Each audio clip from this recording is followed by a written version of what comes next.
سورہ شعراء کا بیان ہو رہا ہے، تو اس سلسلے میں 175 آیات تک تفسیر ہو چکی۔ اب 176 سے 191 آیات جو ہیں ان کی اب پہلے تلاوت، پھر ترجمہ، پھر تفسیر ہوگی۔ کذب اصحاب الایکۃ المرسلین اذ قال لهم شعیب الا تتقون انی لکم رسول امین فاتقوا اللہ واطیعون وما اسألکم علیہ من اجر ان اجری الا علی رب العالمین اوفوا الکیل ولا تکونوا من المخسرین وزنوا بالقسطاس المستقیم ولا تبخسوا الناس اشیاءهم ولا تعثوا فی الارض مفسدین واتقوا الذی خلقکم والجبلۃ الاولین قالوا انما انت من المسخرین وما انت الا بشر مثلنا وان ظننک لمن الکاذبین فأسقط علینا کسفا من السماء ان كنت من الصادقین قال ربی اعلم بما تعملون فکذبوہ فأخذہم عذاب یوم الظلہ انہ کان عذاب یوم عظیم ان فی ذلک لآیہ وما کان اکثرہم مؤمنین وان ربک لہو العزیز الرحیم۔ تو یہاں جو ہے ان آیات کی 191 تک تلاوت اور اب ترجمہ ہوگا۔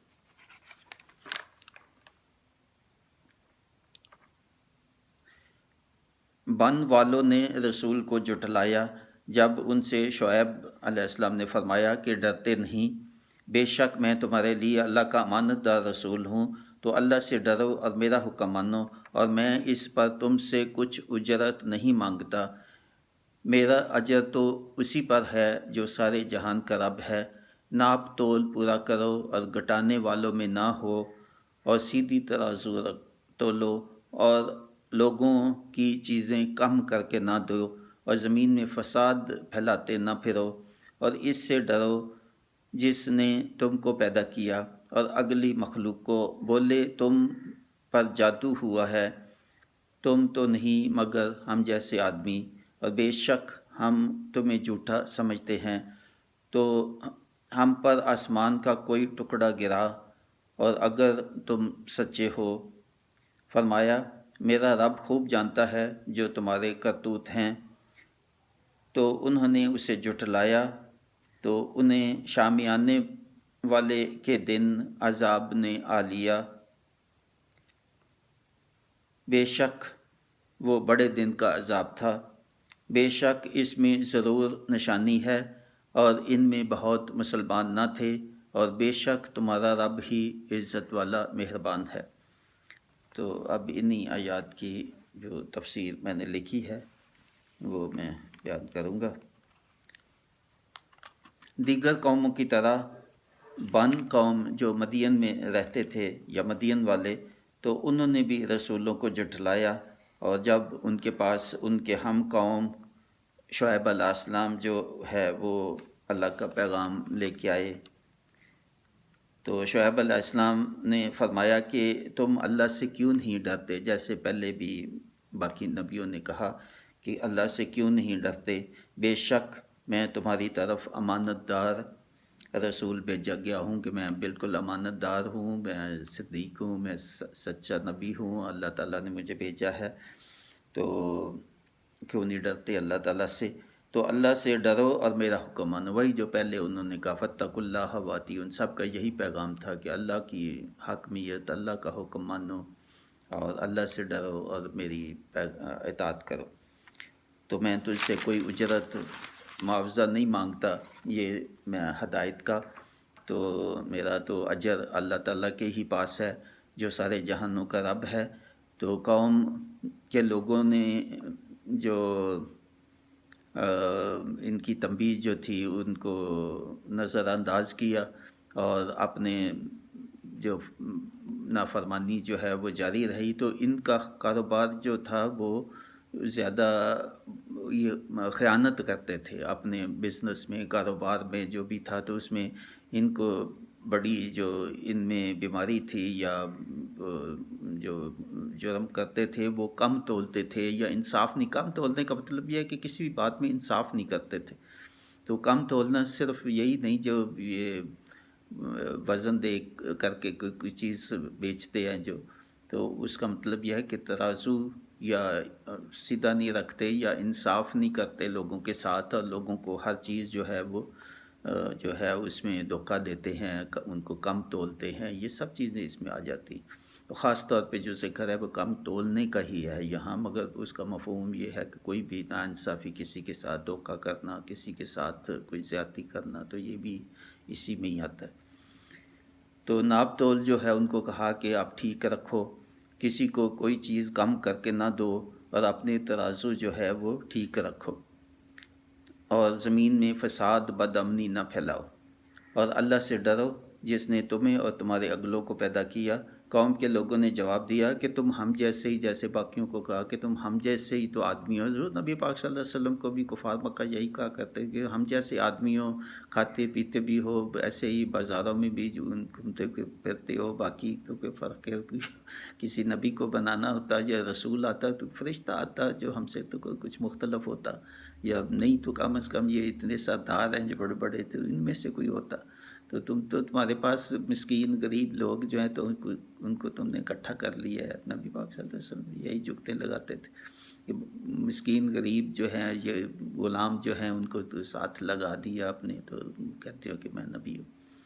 نعوذ باللہ ان کی باتیں ایسے ہی ہوتی تھیں. بہت تکلیف دہ نبی پاک صلی اللہ علیہ وسلم کے لیے بھی بے حد، اور باقی نبیوں کے لیے بھی بہت تکلیف دہ. تو پھر اسی لیے تنگ آ کے وہ پھر دعا آخر میں یہی مانگتے تھے کہ جی ہم نے حجت پر پوری کر دی.